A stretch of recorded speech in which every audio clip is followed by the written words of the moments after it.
Hey, what's going on? It's John, and it's time for the JMART CAST for Monday, February 28th. What's going on, friends and family? How are ya? Hope you're doing well, and hope you had a good week, even though it's been a crazy week. I'm recording this on Sunday afternoon around 5 o'clock, just after I dropped off my parents at their house after picking them up from the airport. They're just back from Florida, and I just was picking them up and dropping them off. And tomorrow I'll be going back to the airport because my family and I are leaving for a week to Mexico. Woo woo! Pretty dope. Pretty excited about that. Anyway, what a week it's been. It was earlier this week on Monday or Tuesday. I can't remember which day exactly. We got in the mail my daughter's new passport. And as soon as we got that, my wife and I are like, let's just get the hell out of here because, it's been a long winter. We've had a lot of minus 20 days, and it's just time to get some rest, get some warmth, get some sun, and hightail it out of here. And just relax a little bit. Really happy and grateful to be blessed enough to have the opportunity to get out there and travel outside of this country. I'm lucky enough that even though I didn't want to, I went and got the stupid vaccine just so that I'd be allowed to get out of this country. And I'm going to take advantage of it and actually do that, because you never know what's going to happen, right? Like, frick, there's a war apparently going on now, right? You guys, I'm sure everyone's heard of the war in Ukraine, right? Russia being crazy, right? Like, Putin being crazy, not Russia. Don't blame the Russian people or the Ukrainian people. It's definitely the governments, of course, fighting each other, as always. And then just innocent people being left in the middle to be the ones to pick up the pieces and really take in the blunt of the losses, right? It's just going to be families with losses and politicians, commanding those losses. Let's put it that way. Yeah, my heart goes to the poor people of Ukraine and the difficult, hard times they're going to have to face in the near future. I mean, this is, I don't want to sound heartless, but this is a continuation of what happened, what happened 2 years ago, right? 2 years ago, probably not a lot of people remember, but there was a month and a half straight where there was a war happening where Azerbaijan was basically leveling through rockets and bombs a city called Artsakh, city full of ethnic Armenians, that it's like this basically enclave inside of Azerbaijan that has 90% ethnic Armenians. And it's a long story from the Soviet Union era, but basically it had not been under the control of the Azerbaijani government, even though it's within their borders, for over 20 years, basically, since after the collapse of the Soviet Union. And they decided that they'd had enough and they were going to take it back by force. And they basically pulled out all the stops, and using modern drone warfare for a month and a half, they decimated the region and the people and shell-shocked them, basically. And that happened 2 years ago. Not a lot of people noticed, not a lot of people cared. There was nowhere near the same effort by the Western powers to help protect those civilians, that time than it is now. But, it is what it is. You can't be mad about it because, that little region doesn't have any natural resources or anything worthwhile to protect, as opposed to Ukraine, which is, full of, apparently it's one of the most uranium-rich places in the world. Guess that makes sense, right? They had Chernobyl in Ukraine. So anyways, they've got natural resources. It's a highly industrialized region of the world. It used to be the breadbasket of the Soviet Union. So there's a lot of reasons why things are happening there. Anyways, just ridiculous how quickly, by the way, the news cycle just switched from COVID and protesters to, we're in war now. we've forgotten all about COVID and the protesters and all the emergency powers that the government enacted, which, by the way, they enacted them, then they had the vote on, like, Sunday, and then they ended the emergency powers, like, 1 or 2 days later. Like, what was the point of the vote if you were just going to end it right there? And even, like, all the protesters got pushed out over the weekend, and then they voted to still keep the powers after they got pushed out. And then I guess when the Senate was going to vote on it, they decided they're going to stop it because the Senate was going to put a kibosh on it. So just to save face, they decided, let's end this now so we can say we did it. Anyway, I was going to read some article that I found about how, like, all the emergency powers that were used with regards to, like, the financial, repression, you could say, like all the bank accounts that got frozen, all the emergency powers that were needed to make that happen, they have been made permanent. There was a whole article written about it, how they've decided to make that permanent, and now they'll have the ability to do that anytime. So, that's one reason why potentially the emergency powers got ended so quickly. You don't really need them anymore when these powers have been made permanent. Anyways, regardless, so I've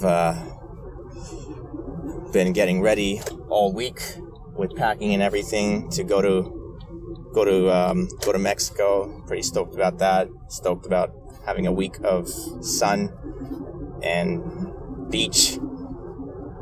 And yeah, it's gonna be great. And then earlier this week, I had a chance to go to jiu-jitsu on Tuesday, and I was like, oh yeah, let's get a bunch of jiu-jitsu in so that I get it in, like I get a bunch of classes right before I have to go away for a week.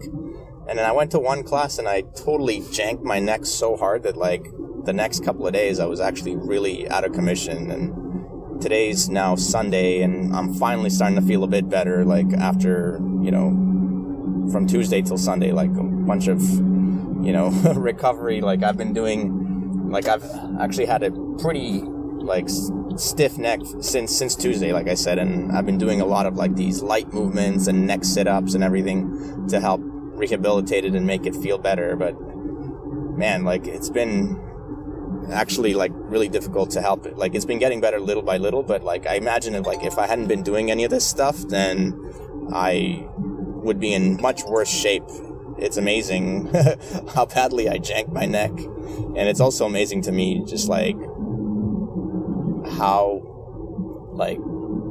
much effort it takes to help, like, fix and heal these things through movement. I really have a strong belief that, like, movement is the way to heal a lot of these little injuries. And it's just, like, it's surprising to me how many little injuries you can incur from just, like, practicing jiu-jitsu twice a week. And I'm not even doing twice a week. I'm often ending up less than that, like once a week, just due to lack of time, and also all the injuries I'm incurring. I'm taking a lot of time to recover before I go back. Yeah, I think partially it has to do with the how the effort that I'm putting in during these classes. I probably need to take it a little bit easier and not go so hard. And if I do that, then I probably won't jank my neck as much. But it's just hard to resist, like, pushing hard. When you're grappling, you can you're so close. You're pretty much at the point where you think, like, yeah, I'm gonna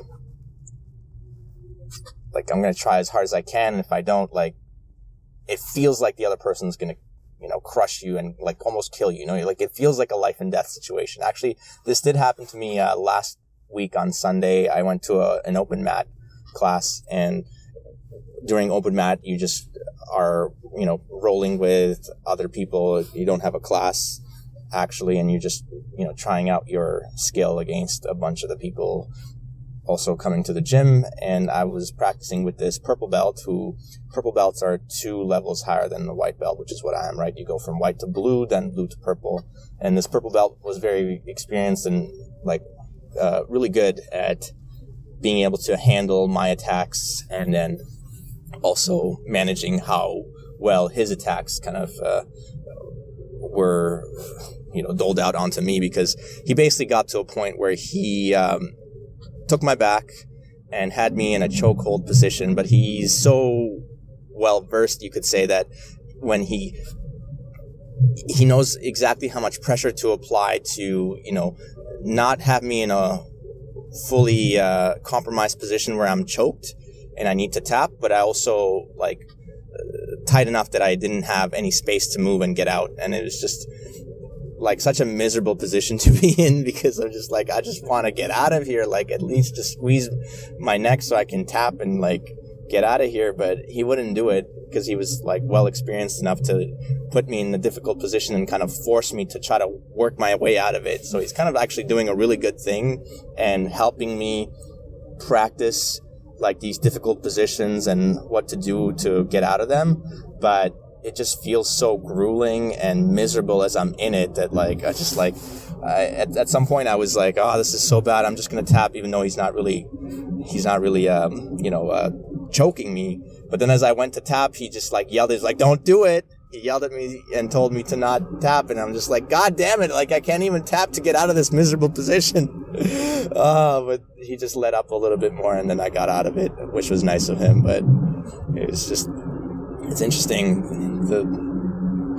After that, I had a bit of a panic attack, because it's this really strong fight or flight feeling, coming over me. And I had this moment where I was breathing so heavy, and I was taking a second for my breath to catch. And for a second you start thinking, man, I'm gonna be breathing this hard for forever, it's not ever gonna catch up.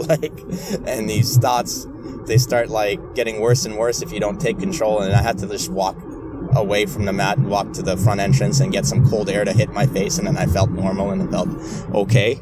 But it took a second there. Anyway,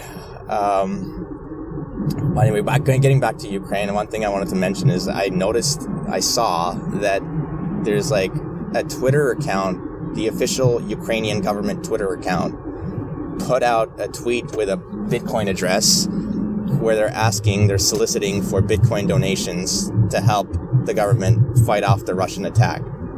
That's just wild to me. That's crazy, right? We're living in a crazy time where, there's, Bitcoin being used to be given to peaceful protesters. There's Bitcoin being used to help, fund a government under attack from Putin. Bitcoin's in the middle of everything. And then as a response to Russia for all this crazy stuff that's happening, of course, the Western powers are, sanctioning, which I didn't know what sanctions meant for the longest time. I finally learned that just means that they're cutting money away from them, from banks, basically. They can't have access to banks. That's what sanctions are. It's okay, well, if you can't have access to banks, then that might drive Russia to actually, to Bitcoin as well. So now the government of Ukraine is asking for Bitcoin to fight Russia, and then potentially Russia could switch to using Bitcoin for the fact that they don't have any other international way of settling transactions. So this is a crazy world we're living in. It sucks. It really sucks to have this war happen and all these people suffering. But in all honesty, this was going on. Obviously it wasn't going on in Ukraine before, but unfair bombings and civilians dying unnecessarily, that was going on before Ukraine. Of course the media is just going to put a spotlight on Ukraine because it's in the favor of the Western governments to do so. But there was never any media coverage of the U.S. bombings of Yemen or all the other countries that America's involved with in that region. This is nothing new, unfortunately. I don't hate to sound I don't know, what's the word, I have no, I have, what is it, ice in my veins. I'm so unemotional or anything, but it's part of what I've learned through time is just nobody gave a crap about the bombings and the innocent people dying when it was happening 2 years ago, and it was clearly egregious war atrocities going on. No one cared. So the fact that people care now that it's happening in Ukraine, that's good. Hopefully it'll put a stop to it happening sooner, but ultimately this is just par for the course for how the world works, unfortunately. especially when you have like crazy, dictators like Putin in charge of, powers like Russia with nuclear, weapons. And the funny thing is like Trudeau like condemning like all the things that Putin's doing. Meanwhile, this guy's like, dude, you don't even have anything to say. Like, you don't have a place to speak up about anything. Okay, Mr. Trudeau, you're just a little clown with you're a blackface clown. So just keep your mouth shut and don't make Canada any more embarrassed on the international scene. But anyway, I'm gonna keep it short because I didn't really have a lot of time to record this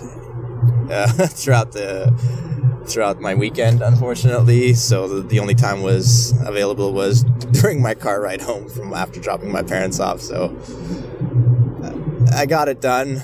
Appreciate you listening in. Appreciate you all every week in and out. Thanks for coming back and supporting me.